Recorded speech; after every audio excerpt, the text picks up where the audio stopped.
For those just joining us, feel free to post your questions in our Q&A channel. We do not man the chat channel on these calls. So if there's anything you'd like to review together, question-wise, strategy-wise, in the system, we would love to go over that. So looks like we have a couple of questions posted so far. We'll get started there. First one here from Tammy. I want to auto sort my pin tasks in date order. I have to do it manually right now, costing time. And I checked with help and they said to do it manually. I think there has to be a sort feature I haven't found. So let's take a look at that here. When I'm on my task tab and I see it pinned versus scheduled, and then if I had any unscheduled tasks, those would be below. I do have the ability to adjust how those are sorted. So I can do it by scheduled and unscheduled or by user sorted order. I would need to double check, team, feel free to chime in on this, but when I have multiple pinned tasks in the system, I don't know if that supersedes this order here, because this is going to be based off of, again, scheduled or unscheduled or user sorted. So I'd want to take a look at your property and this option here, Tammy, and see what are you set up to currently. Is it by scheduled and unscheduled, or is it by user sorted order? Depending on those settings, we do have the option to use a user sorted order. And we could look at your task templates and adjusting the order of those tasks there to see if that impacts how those are showing up under the pin tab. I would want to do a little bit more testing on that just to see what the system does, again, based off of these settings here and the pin tab specifically. But if you want to do a little testing on your side, again, double check what you're set up to now and see how that looks. There may be some options we could continue to dig into. Matthew, Hannah, have you seen any other options with specifically the pin tab in tasks? Or Jill?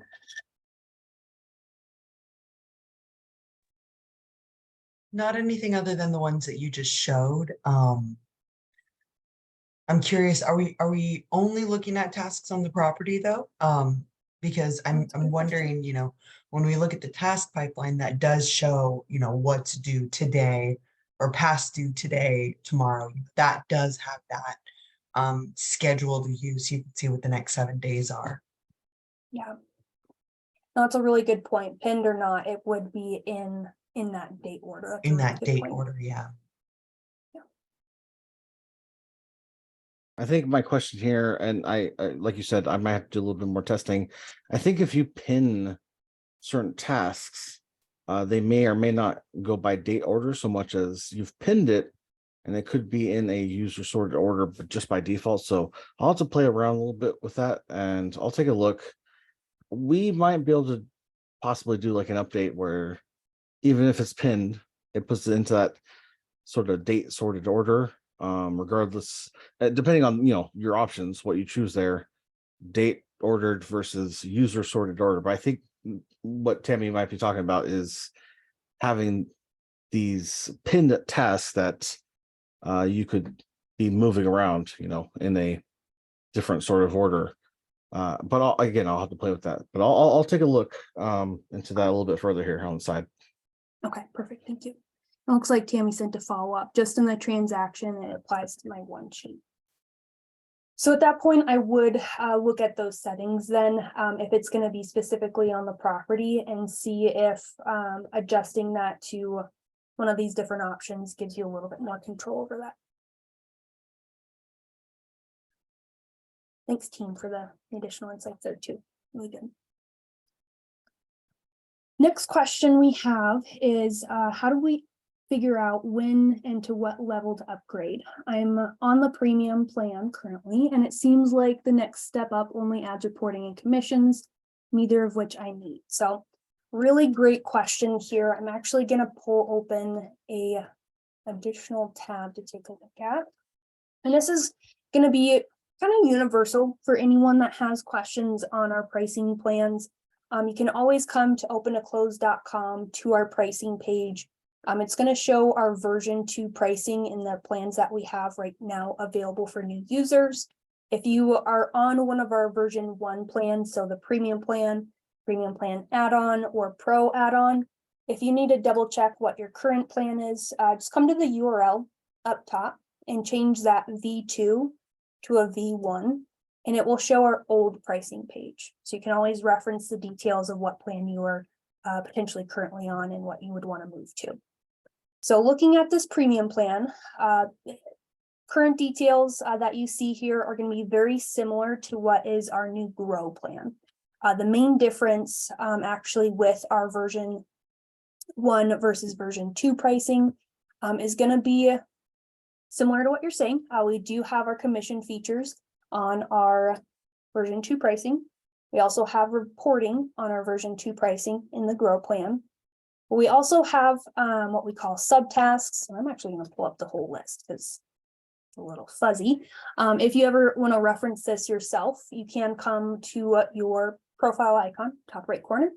And in our changelog, we actually have details from that adjustment on December 11th. So these are all of the details that are going to be on our version 2 pricing. They will not be available on any of our version 1 pricing plans. So in there we have the commission calculator, like you mentioned, our reporting tool, dashboard, and widgets. We also have a great tool on all of our version 2 plans. It's our field introspector. This is just a fancy term for field lookup. So if I come into my field editor, maybe I'm making some changes to a field in the back end. I want to double check and see if this field is being used anywhere. I would see this eye icon. And again, this is on our version 2 plans, all of the 3 options. And it's going to open up this right-hand menu, and it's going to tell me some of the templates this field may be used in. So I can see if I change this seller disclosure due date field, I may potentially need to look at my buyer and seller main under contract templates, and then this field template as well. So that is one of the updates. The next update is going to be subtasks. And again, this is going to be on all 3 of our version 2 pricing plans. And what this allows us to do is when we're building our task templates, maybe I have some internal steps that I need my team to take when they are completing some of these tasks, these to-dos. So when I look at a task on the version 2 plan, I'm going to see this subtasks as an option. Currently, I don't have any in this current set of tasks, but if I want to add some, I can click on this number icon and start adding in those tasks here. So previously, if you were using internal details as maybe a mini SOP or instructions on how to complete this task, maybe there's multiple steps I need to take, send opening emails, verify, contacts, updated, and property. Maybe this is one of those steps I need my team to double check because I am seeing some gaps where we are forgetting to add in a contact before we send out our opening emails. And what I can do with those subtasks is check off this option and say, I have to complete these subtasks before I can complete the parent task. So I can't complete or send this email until I verify that these checklists have been completed as well. So that can be a really powerful tool, especially for teams where you have maybe multiple people helping out on one file, or really just keeping those standards of best practices in place by saying, I need to go through and verify this step, and this step. So that is, again, very powerful tool on our version 2 pricing. Next one, lost my changelog screen, is going to be our DocuSign integration. This is, again, only on version 2, but it's going to be specifically on our Pro and Scale plans. So if you would like to utilize that tool, it does give you the capabilities to create a DocuSign envelope on your property and open to close, and take a document or documents from your document tab to push into that envelope, set who you need to get signatures from, potentially even set a reminder for that signature, and then actually set up the template in DocuSign that would place those signatures on the document before it's sent out. So there's a couple of steps involved with that. We do have some great updated articles we could go through, but that would be an option. I'm going to move a little bit quicker through this. We also have webhooks. So if you need to send data outside of the system through a webhook, maybe we need to push it to a spreadsheet. We can utilize webhooks for that. Property triggers, that's going to be a great tool as users are automating more and more in their accounts. What this allows me to do is say anytime this field is updated, this file role is updated, or contact role is updated, I could have a trigger queue up instead of having to check off a task for that trigger to be queued up. Trigger pipeline, really just increasing some of those details for those plans. Task condition locking, that can be, again, very powerful. Maybe I have a task where I have to verify that this field is updated before it can be completed. Or maybe I need to verify that this file role exists on my property before it can be completed. Task trigger conditions, somewhat similar. That just allows me to go into a task trigger and also put condition parameters around this. So if I want this trigger to go out when this task is completed, again, maybe I need to verify that this file role exists before I send out this email to all my closing parties. And then lastly, we have a messaging tool. This is a very powerful tool. I'm not going to have enough time right now, but this is going to be on our scale plan on our version 2 pricing.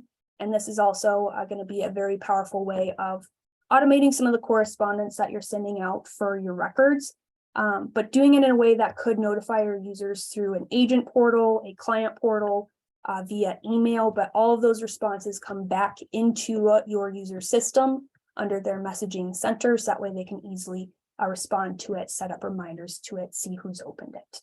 So very long-winded response to that pricing question, but I do think it is important to go through a lot of those details. Again, knowing that some of these features are going to vary depending on the plan that you're needing. The first thing, most realistic thing that I would look at is what are your main pain points that you're running into right now? What features could solve some of those pain points? That oftentimes tells me what plan I need to be on. So if you've run out of intake forms, if you've run out of smart blocks, if you want to utilize subtasks, you're probably going to need to upgrade at that point. If I need unlimited smart blocks, intake forms, and also subtasks, I would need to be on our version 2 Pro plan. If I just need subtasks, I'm not needing that unlimited version or DocuSign or webhooks, it can be on our Grow plan. And that's really just a $30 difference than what you would be currently paying on the premium plan. So if you have more questions on that, Tammy, feel free to reach out to us. Let us know specifically what features you would like to implement, and then we can get you pointed in the right direction. Alrighty, next question here. Can you update us on the status of the mobile app? I've heard mention that it's being redone. I'm excited to see the results so we can start using it. So I don't necessarily have an update on our mobile app and what we're doing on the development side. That is going to be a pretty extensive build out from my understanding. So what I would recommend, if you haven't already, is download our current mobile app. It really is like a read version of your open to close account. It can be really beneficial for your agent portal users who need to access some of those property details on the go. And even just being able to have that information quick reference for yourselves can be beneficial. I also, depending on what kind of phone I have, I may create a quick shortcut for myself to the desktop version of open to close. We'll say there may be some formatting differences that you'd see just with it being on a smaller screen like that versus the actual computer. But at this time, I don't necessarily have a bigger update other than that. So we will send out updates as we have those feature releases down the line, just to keep you guys in the loop of what we're doing and kind of timelines for those once we have an idea of that. Next question, how do I sort my contacts? For example, if I'm working for the seller, I want my listing agents and sellers at the top. Now they're all scrambled all over the place. I have to resort each time. That is a great question. And Jill, Hannah, I'm curious on the implementation side if you've seen any specific strategies for this. I don't know that there is a way to automatically sort contacts based off of any templates. Let me double check I'm not missing a global setting. While you're looking, not that I found either, I always just would add everyone that I needed and then just drag them to where I preferred them after I did it each time. I haven't found a shorter way to do that. Okay. Yeah, that'll be interesting because it's really not something we templatize due to the fact of oftentimes your contacts are so custom to each transaction. What I would do is personally, I would collapse them before I organize, just that way it's less scrolling for myself. And then I can drag and drop and then re-expand them as needed. Otherwise, it'd be an interesting suggestion. So if you haven't already, I would recommend posting this to our Idea Lab. Let's give you guys a quick update on the Idea Lab. We are actively working on kind of our regular audit of our idea posts, but our development team is actually working on a quick upgrade to this screen for you guys by adding a completed tab. And what that's going to allow us to do is show you guys all of the ideas that we have been able to implement. And so we already have a long list of that. We're just working on getting those final touches before we can get that client facing. So keeping a lookout, but I would continue to recommend posting those suggestions here because we do take some time as a team to go through those, see if there are any workarounds we could give you guys, or if there's something we can work on with our product team. So I would also want to do some testing, but I do think that the order is related to how you're entering in the contacts from the intake form. So for your listing side, it might be prudent to put your, sellers and listing agents at the very top of that list, depending on how they come in. So exactly where Jan is going, to the intake form, checking out the contacts. So I believe it might be related to the way that these are organized and then how they apply on the, property. But I'll do some testing after the call and take a look and let you guys know what I find. cool. That'd be cool if it does. Yeah, it's a great suggestion there, Hannah. I would love that. I'm kind of curious myself, so I might do some testing with her.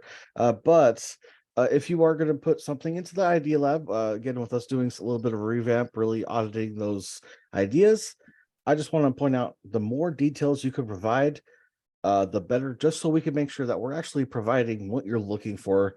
Sometimes we get a very maybe short idea that is there, or sounds like a good idea, but we want to make sure that we're doing what you actually want it to do. So the more details you can provide, the better.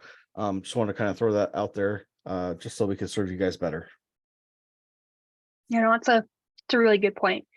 I would always see what's your use case? How would you actually implement that in your day-to-day? If you guys can give that context when you submit those ideas, like Matthew's saying, it really helps us understand how would we be able to create a feature that could achieve those same or similar goals.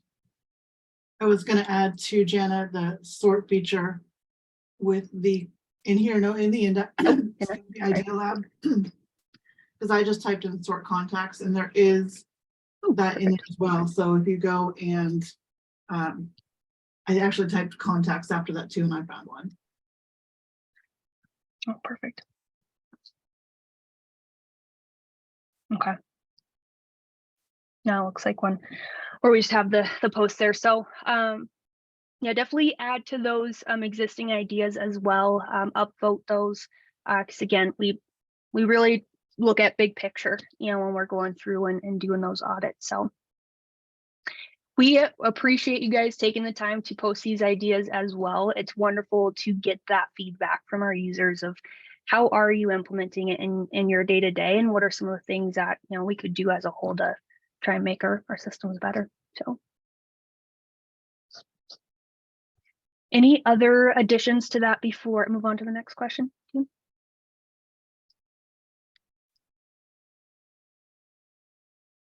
Well, all clear here. Awesome. Moving on to the next question then.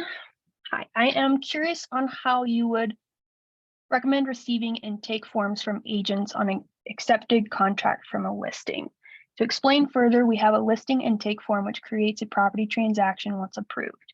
Then let's say there is an accepted contract for the property. Would you recommend having the agent submit an intake form for the sale and creating a new property?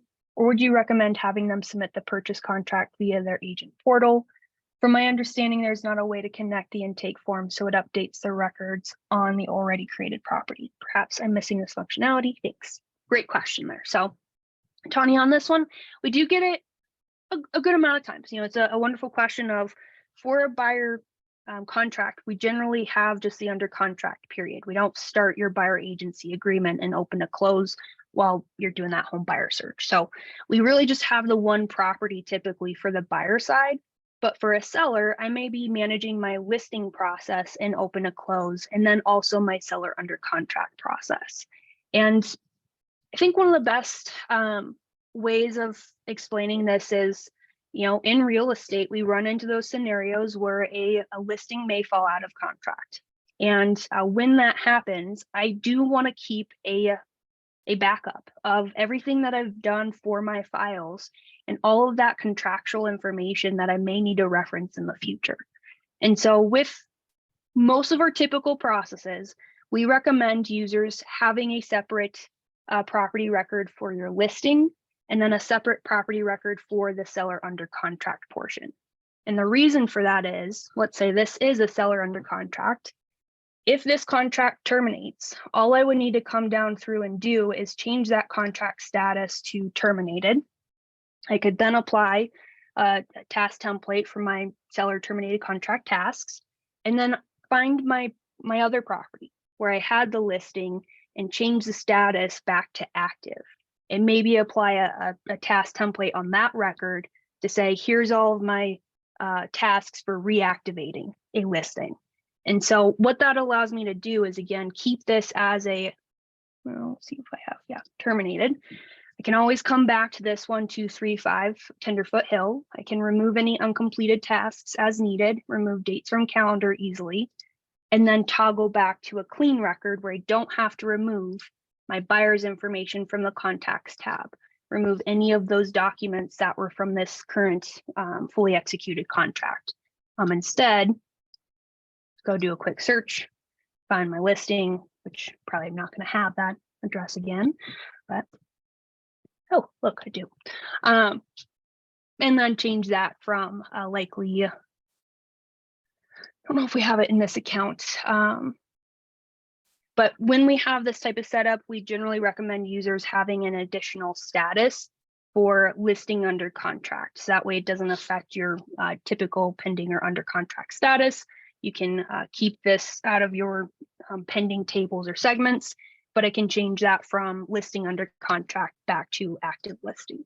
So to get to this setup, you can have, again, intake forms for both the listing and the under contract period. So that way your agents can fill out all of the pertinent information for each contract type and all the details you would track for that. We also have some users that opt to create their listing through an intake form. And when it goes under contract, they manually come in and duplicate that property record here. And when you duplicate this, it's going to copy everything over the same way it was with fields. I don't believe it copies over your tasks, so that way you can go through and manually apply your tasks and document templates as needed.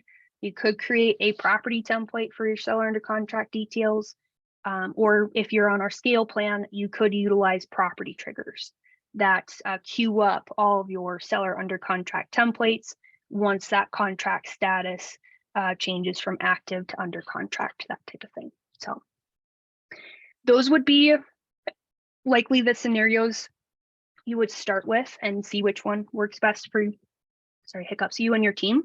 The only other option I've seen, and it's pretty fancy, is working with an API developer to go through and essentially do the same thing as we're doing here with the duplicate process through the API, which allows you to kick off your seller under contract a similar way. So let me know if you have follow-up questions on that one.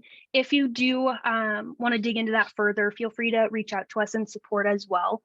We can take a deeper look at your specific setup and see what makes the most sense. One question I normally ask myself when I'm looking at building out my listing versus my seller under contract is what listing data would I as a TC need to track for a seller under contract versus, you know, my under contract details. Like I may reference the property description, if there's a septic well, those types of things, but I may not need everything from my listing when I'm in the under contract period. And if so, I can just quickly toggle over to that listing record if I ever needed to pull it up and reference it. So there are some additional strategies there we can dig into in the future. Any pieces of that though that I'm missing, Jill, Hannah, Matthew? I would just say too that, I mean, obviously you're not getting the triggers by not using the intake form, but legality wise, depending on how you're using the system, I'm sorry, my dog's right now. How you're using the system, you may want to be able to keep all the records, you know, for however many years you need to in in the state that you're in. Yeah. Yeah, I think for me, it was 7 years was what we were trying to keep our files for in Colorado. And so it definitely helps, you know, especially if you ever need to be able to pull up your listing again. I don't know, maybe 3 years later, in a dream scenario, your buyer needs to sell it again and you get that listing. So having that reference point can be beneficial, but one thing I would stress is just your contract status is going to be really key. Making sure you have a contract status for your listing, so pre-listing, active, and then I'm probably going to rename this one to listing under contract, because you don't want both properties necessarily to funnel into the same reports in open to close and also the same tables and segments. You'd likely just want to focus on the property that you're actively managing at that time.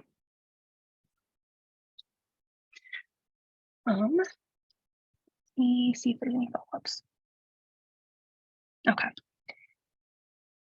Next question is, what's the difference between version 1 and version 2?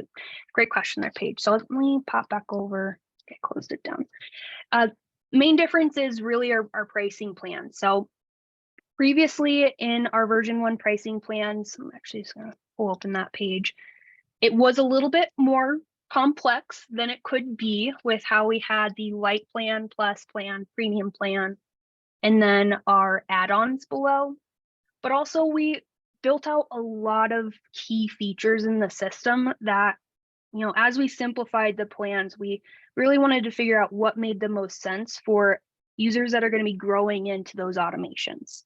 And so that's where a lot of those decisions were made on the version 2 pricing plans and the features that were added there. But I think one of the main goals was just to simplify the pricing plans that we had available to just the 3.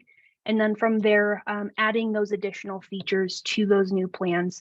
So that way we could really help users again as they're growing into more of those automations through their different phases of setup.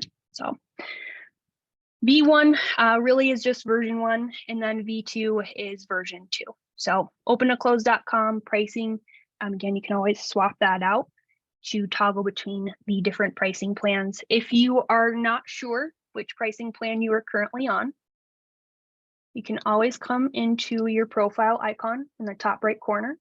If you are the main admin for the account, you should see plan and billing under this tab.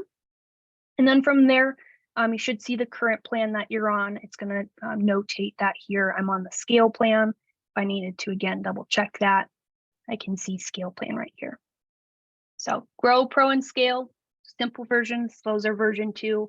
If you're on anything premium, that's going to be our version 1 plans, Premium, Light, Plus, and then add-ons. So if you have any specific questions though, Paige, on what plans make the most sense for you and your team, feel free to reach out to us again in support. We'd be happy to talk that through with you.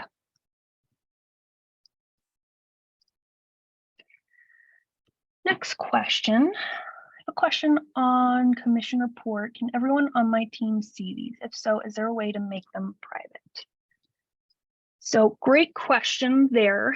Let me pop in and double check this, but under organization and users, we do have the ability to adjust permissions for our different team members that are going to be using the back end of the system. So we do have the ability to turn off access to the reports navigation tab in open to close for that team member. So that is an option. I believe that's the only permission for reporting because we don't have templates for those. So it would be all or none. So either this person is going to be able to view and create reports in their account, or they would not see that reports tab at all. So I would see again which option makes the most sense for you and your team.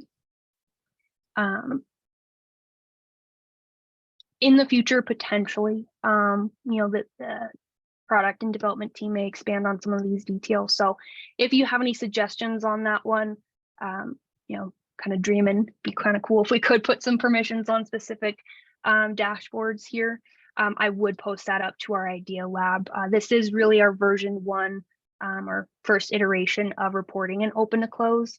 So down the line, you know, there may be adjustments that we make. So for now, that's what I would look at. And then if you have any specific follow-up questions from there, Jessica, feel free to reach out to us as well.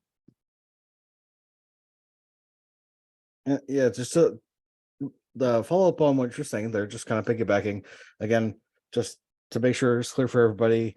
If you create a report on your user account, that report is specific to you. So if you allow them permission, they can create their own reports. Though they don't coincide at the moment.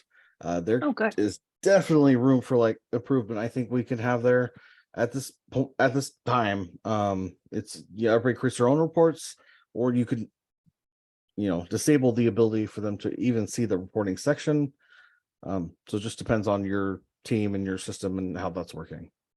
Yeah, that's a really good point. Thank you, Matthew. Yeah, I thought these were available to everyone. So not my bad. Right. Let me see next one. Next one is actually on reporting too. So take a look at this. We just added reporting. How do we pull the amount for active listings on MLS? It doesn't see me pulling the amount from the listing price. So I would likely want to take a look at your fields or have you look at your fields, Brandy, to confirm. I'm guessing you have a separate field for listing price versus purchase amount. Purchase amount is generally the one that we have used for commissions on your property records, but it's generally the under contract purchase amount. So you may have a separate field for listing price, and that's what we would want to confirm here. Everyone should have that, it's a required field. So I would look at the report that you're building and see, am I basing it off of the right field? If your field here is showing purchase amount versus you know, listing price, that's the thing that I would likely need to adjust. And so I would just come over to add new widget and make sure that your report's built off of the amount field that you're going to be trying to track on. So listing price. And then the next piece of that is you wanted for active listings on MLS. And this piece is a little tricky. So you are somewhat running into a two-dimensional report in my mind. You're wanting to filter down this report based off of your listing status. And so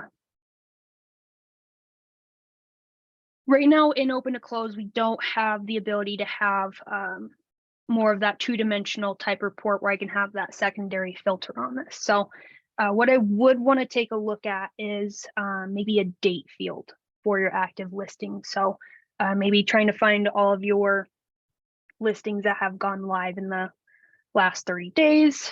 Maybe I could create a date field for all of the listings that are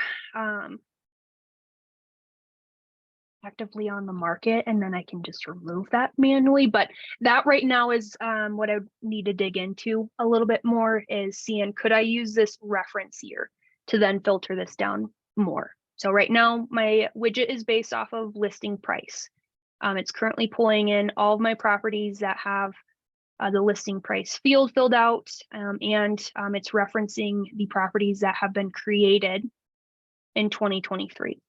So I could change this reference year to a listing date field, listing agreement start date, and then put in the date range that I'd be looking for. The only caveat I would see with this in my mind is, you know, a listing could be canceled in a 30-day period. It could go under contract in that 30-day period. This wouldn't be foolproof. And so there is a chance you may want to look at our webhooks tool to see if that may allow you to take your property data and pull it into a spreadsheet, a system where you could do more two-dimensional reportings. Just going to read through this one more time, make sure I'm not missing any other option.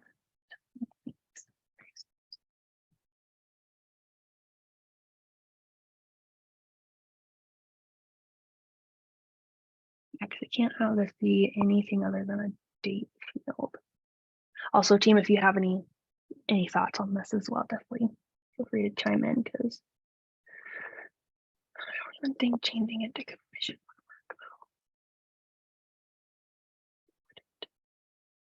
I don't want to throw you off track because you're the person I go to for all these kind of work. questions. So That's weird. Why is it doing that?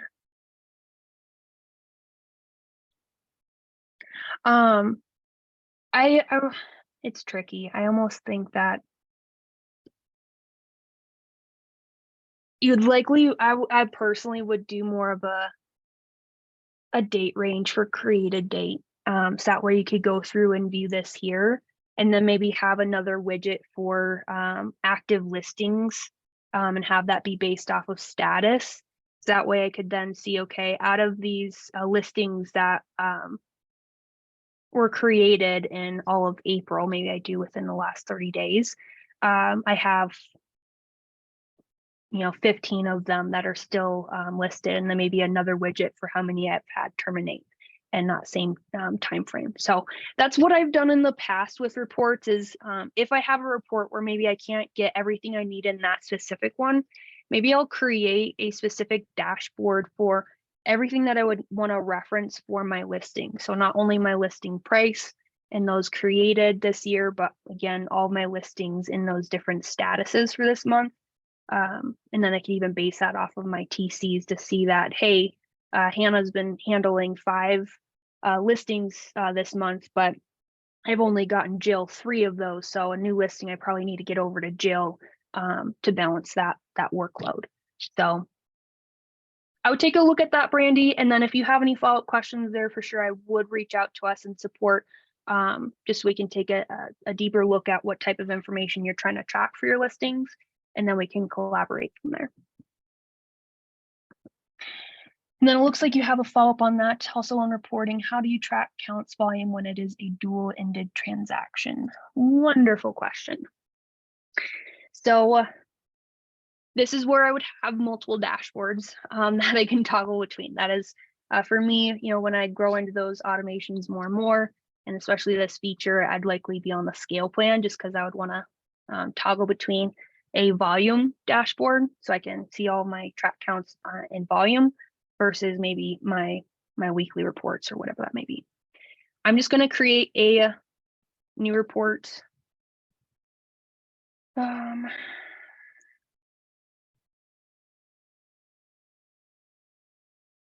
then in this, I'm going to build a widget off of a few things. So first one is actually going to be a client type. So I'm going to have a widget for buyer, seller, and dual. I don't think I clicked seller. And then with those 3 reports, I'm going to make sure they're all set to count for my data. Now, I personally like bar graphs, but it is preference to whatever you guys would like. And then from there, I would want to see, you know, date range again. What is that going to look like? And so I would say contract acceptance.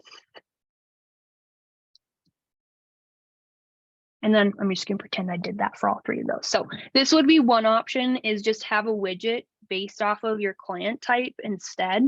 So that way you could see anything that's dual versus seller versus buyer without it conflicting if you have multiple agents working on the same deal. Now, with reporting, one thing I would say as far as tracking counts or volume amounts is when I add in agents and users to this, I am not going to build a report where I'm pulling in team members at the same time I'm pulling in agents.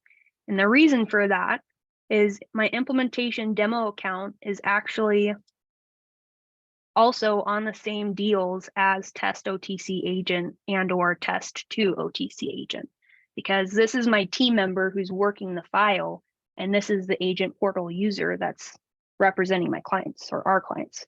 So at that point, I am going to see a conflicting number count where I may have the system telling me there's 4 properties where in reality, when I click on this list icon, which is a great tool if you guys have not used this already, this is going to show me all of the properties pulling in. And if I scroll down to implementation demo, this is the same exact property that's showing up here.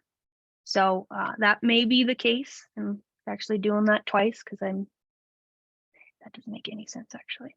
Look into that. But that will correct things for us as we look at those number counts moving forward. So that is one thing that I would take a peek at, Brandy, with your reports. Do you have both team members and agents selected? If so, I would see, are you just trying to see your total for everything that your team is handling? If that's the case, I'd probably build a users dashboard and then maybe have a separate team volume dashboard to show my agents and that tracking. Otherwise, with reporting, again, oftentimes it is what field am I building this report off of? And then what reference year am I building this off of? So my actual field, the date field that I'm referencing, it's going to default to the property's created date, or I can change that to any of the date fields in my system. Now, quick best practice trick for anyone who is starting to use reporting is if I'm going to build all of my reports off of a field other than created date or maybe closing date or contract date, I say those 3 because those are oftentimes required fields when you're creating your properties.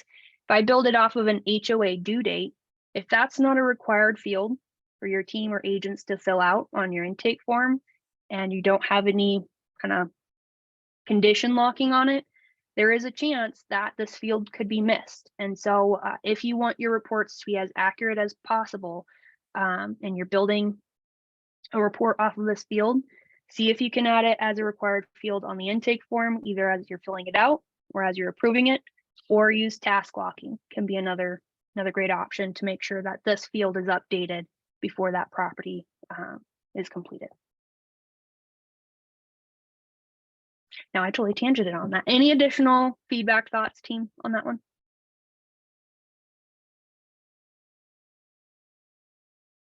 Okay. Next question. With DocuSign, if I send the doc out for signature and set it to come back to OTC, does it also save a copy in the room for that file? Save a copy. May need to clarify what you mean by save a copy in the room for that file.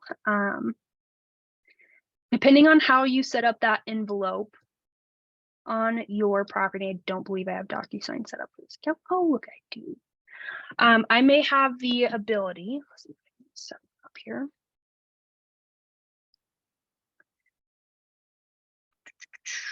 To CC the property email address when that document is signed and coming back in. And the goal with this is to have that document come back to this documents tab and sit at the top, so that way it's waiting for your team's approval or potentially rejection if we need to have it redone or something. So with this, I would check and see, are you selecting this checkbox to have those documents come back into open to close? So that way you can then upload it to the appropriate placeholder and approve it. If that wasn't quite your question, because I'm still trying to see what you're referencing with copying the room. Let me know, Tammy, on that one. You can also reach out to us in support with follow-ups, unless I'm missing something on that terminology. I think with DocuSign, they have DocuSign, within DocuSign, you can set up DocuSign rooms. I was not a program I used very often, so I'm not as familiar with it. But I think it's what the capability is on the DocuSign side, not so much our side. Okay. You have to play with it. That's yeah, it's good to know. I would likely test that, Tammy, and see is it's saving back to your DocuSign profile. I'm not sure DocuSign's settings either for their document upload, so it may be beneficial to reach out to them as well and see if there's any settings that you can put in place for those documents coming back into your DocuSign rooms. It sounds like. Thank you, Jill, for that.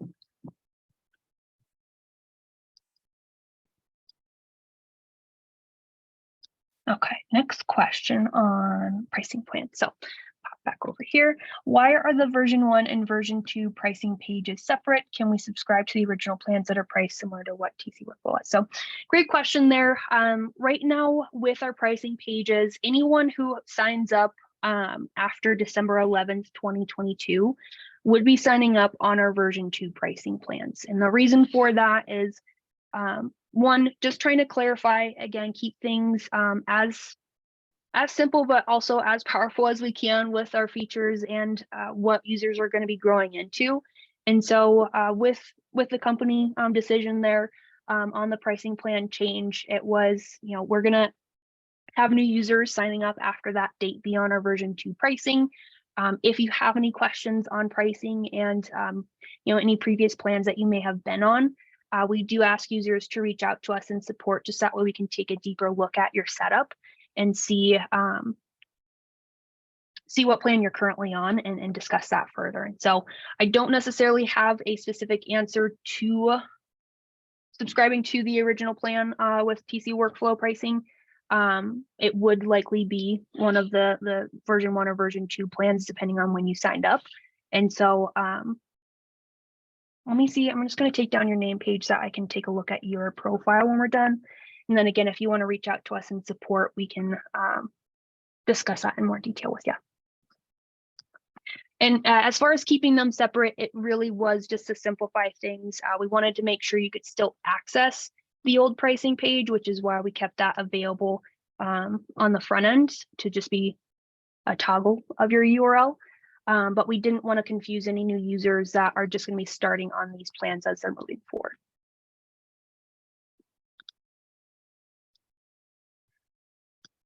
Next question we have here. Thought I had a few emails set up to Autosend, but they are not sending. Is this a limitation of what plan I'm on to be able to auto-send emails? I will be totally honest with you there, Tammy. I always forget on that one, so I'm going to double check. So toggling back over to version 1 pricing, let me check emails. Scheduled is on there.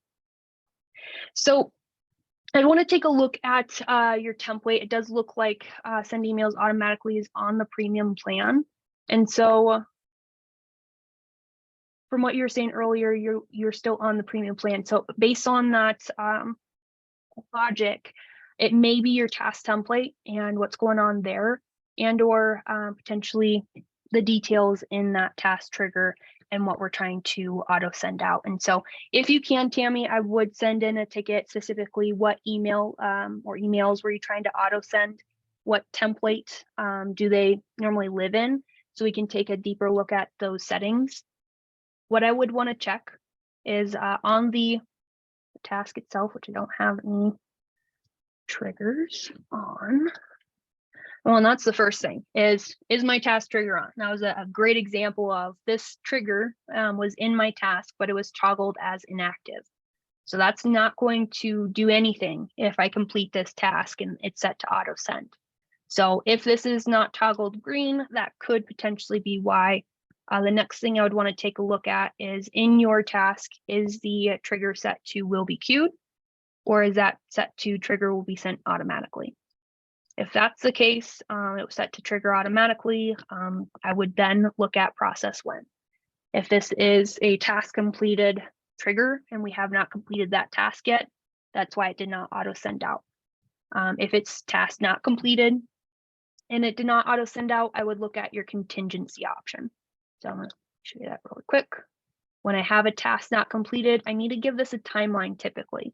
So either it's going to be based off of when my task is due here, my date option, or I can add an additional parameter to say, if this task has gone uncompleted for 2 days, I then want to send out this email. So I would want to take a look at those particular settings and see if there's anything with those settings that would be preventing that to from going out. So, okay. Any additional thoughts on that one, Matthew, Hannah, Joe? I think. Also probably look at your email.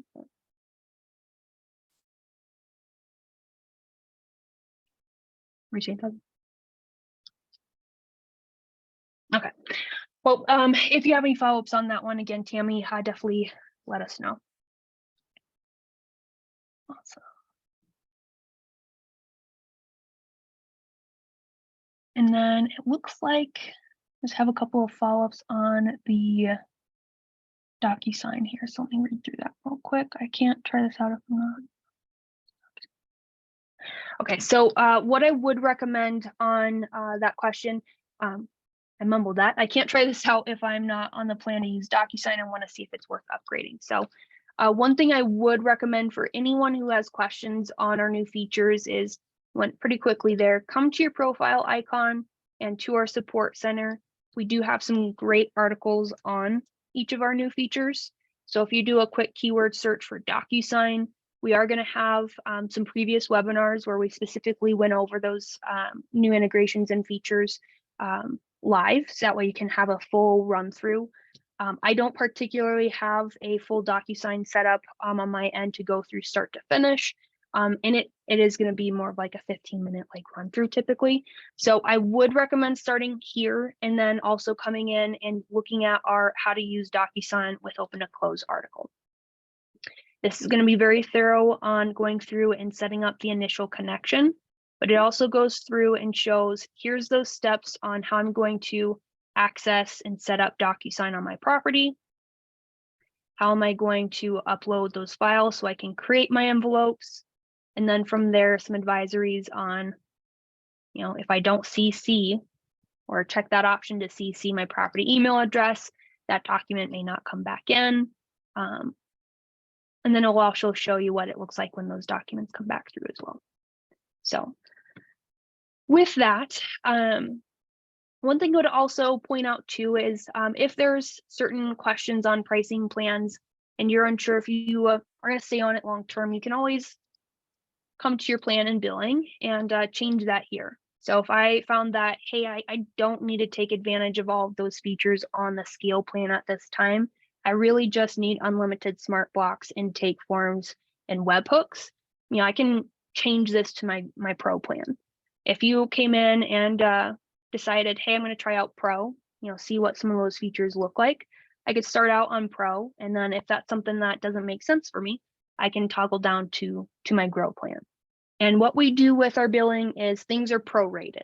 So if I start on the scale plan halfway through my billing cycle, I'm only going to be charged for half of that billing cycle for that scale plan. It's going to be prorated on my next invoice.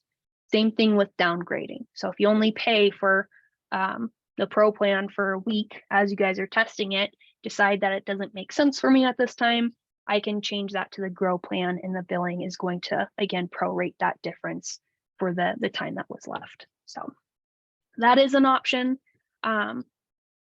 We only have about 5 minutes left, so I can do as quick of a run through as I can on DocuSign.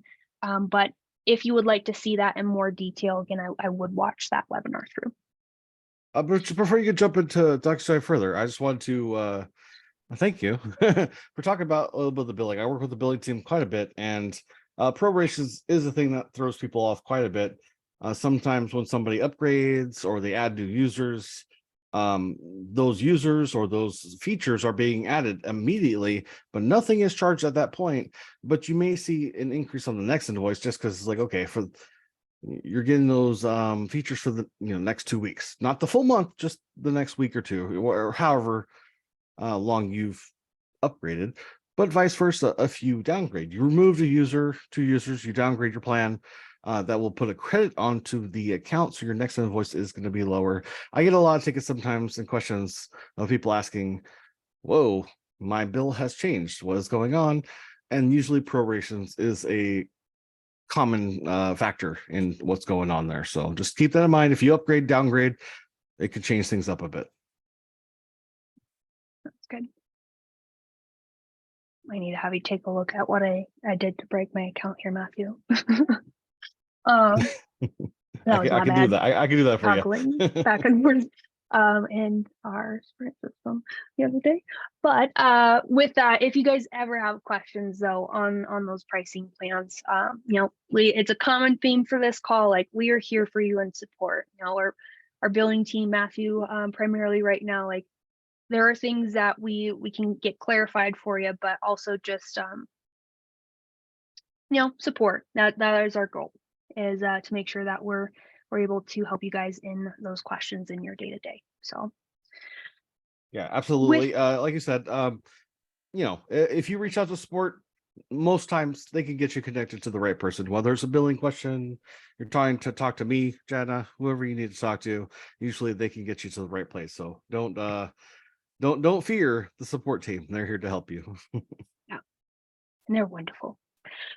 We love our support team, our content team. We're really, our focus right now is what type of resources are going to really help our users the most as you guys are getting set up and using the system in your day-to-day, but also as you're continuing to refine it as you are growing into more of those features. So if you haven't already, you can find us in the bottom right corner of your open to close account. There should be this little chat icon.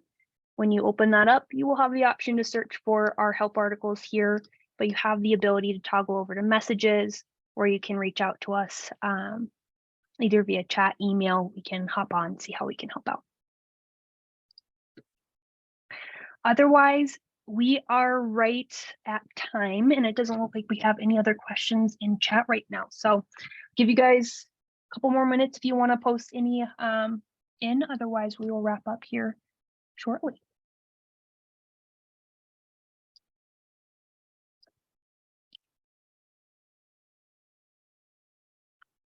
I think we're all good. And I see some people trickling out, but again, if you want to see some of the new things we're working on, keep an eye out for that change log.